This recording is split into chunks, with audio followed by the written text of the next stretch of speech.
திட்டினா கூட ஒரு மொழி அழகா இருக்கும்னா அது தமிழ். நீங்க உண்மையாவே திட்டுறீங்கன்றது எனக்கு தெரியவே தெரியாது. ஔவையார் அப்படிதான் திட்டுறாங்க. எட்டேகால் லட்சணமே எமனேறும் பரியே, மட்டில் பெரியம்மை வாகனமே, முட்டமேற் கூரையில்லா வீடே, குலராமன் தூதுவனே, ஆரையடா சொன்னாயடா அப்படின்னு ஒரு பாட்டு எழுதுறாங்க. ஆமா, உங்களுக்கு பாக்குறதுக்கு ஏதோ ரொம்ப தூய தமிழ நம்மள பயங்கரமா புகழ்றாங்களே அப்படின்னு நினைச்சு கூடாது.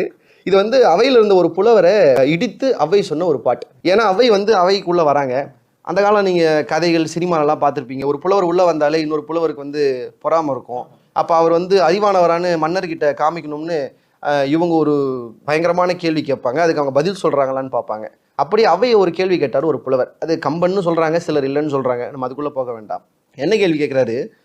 ஒற்றைக்கால் பந்தலடி அப்படின்னு ஒரு கேள்வி கேட்கிறார். பந்தலுக்கு 4 கால் இருக்கும், ஒரே ஒரு கால் இருக்கிற பந்தல் இருக்கான்னு கேட்கறது இல்லாம டி போட்டு சொல்லிட்டார். ஒற்றைக்கால் பந்தலடி அப்படின்னு டி போட்டு சொல்லிட்டார்.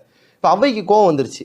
ஆனால் அவை தமிழ் படித்தவ. என்னை பொறுத்த வரைக்கும் நீங்கள் சிலம்பு, கம்பன், மணிமேகலை, திருப்புகழ்னு நீங்கள் பெரிய பெரிய காப்பியத்தை விட ஔவையாருடைய சின்ன சின்ன தனிப்பாடல்களுக்கு இருக்கிற பெருமை இருக்கு பாருங்க.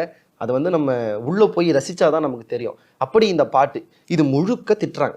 அவர் கேட்ட இந்த புதிருக்கு இந்த பாட்டை அவருக்கு திரும்ப சொல்கிறாங்க. தெரியாதவங்களுக்கு ஏதோ பெருமையாக சொல்கிற மாதிரி இருக்கும். இப்போ உள்ளே போனீங்கன்னு வச்சுக்கோங்க, திட்டவும் செஞ்சுட்டாங்க, இந்த புதிருக்கு விடையும் சொல்லிட்டாங்க, டி போட்டவருக்கு டாவும் போட்டுட்டாங்க. ஆரையடா சொன்னாயடான்னு டாவும் போட்டுட்டாங்க, பதிலும் சொல்லிட்டாங்க. இப்போ இந்த பாட்டுக்கு வாங்களேன். எட்டேகால் லட்சணமே அப்படின்னா 8 தமிழில் ஆன்னு எழுதுவாங்க. தமிழ் எண்கள் தெரியும்னு நினைக்கிறவங்களுக்கு கா போட்டால் 1, அதில் 8னா ஆ. கால் அப்படிங்கிற ஒரு முழு வட்டத்தில் 4ல் ஒரு பங்கு காலை தமிழில் வான்னு எழுதுவாங்க. எட்டேகால் லட்சணமேனா அ வ அவலட்சணமே. எடுத்தவொடனே உன்னெல்லாம் மூஞ்செல்லாம் பார்க்க முடியுமாடா என்னால் அப்படின்னு. அவலட்சணமே, எட்டேகால் லட்சணமே, யமனேறும் பரியே. யமன் ஏறி வர வாகனம் எதுங்க? எரும மாடு. எருமையில் தானே யமபெருமன் வருவார். எரும மாடே. அடுத்து சொல்கிறாங்க முட்டமேற் கூரையில்லா வீடு. கூரையே இல்லாமல் ஒரு செவுரு மட்டும் தனியாக இருந்தால் அதுக்கு பேர் என்னங்க? குட்டி செவருன்னு பேர். இல்லை குட்டி செவரை தான்டா போவேன்னு சொல்லுவாங்கல்ல. குட்டி செவரே. இதை விட ரொம்ப அதிசயம், ரொம்ப அழகாக சொல்கிறாங்க. மட்டில் பெரியம்மை வாகனமே. மட்டில் பெரியம்மைனா மூதேவி, அதோட வாகனம்னா கழுதை. பாருங்க லைனாக சொல்லி கடைசி எப்படி முடிக்கிறாங்கன்னு. குலராமன் தூதுவனே சொன்னோடனே நமக்கு ஏதோ பெருமையான. குலராமனுடைய தூதுவன் யாரு? அனுமார். ஆஞ்சநேயர் யாரு?